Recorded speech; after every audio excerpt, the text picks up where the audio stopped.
teens, this is Sarah with the Pulaski County Public Library in the teen department, and I have marbled ornaments that we're going to do today.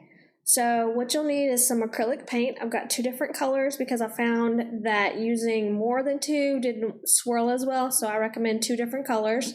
And then a cup and a little skewer, or you can use the bottom part of a paintbrush and to swirl it. So all you do is you take the top of your ornament, you can use glass or plastic, and you pour in your paint.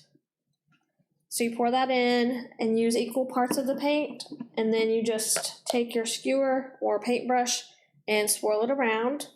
And then you slowly swirl all the paint until it reaches the top of the ornament, and then you turn it upside down in a cup and let it dry for maybe about 24 hours.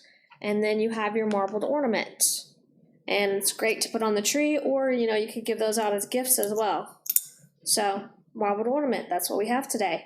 And thanks for tuning in. You can look us up on Facebook and on YouTube at PCLP Teen. And you guys have a great day.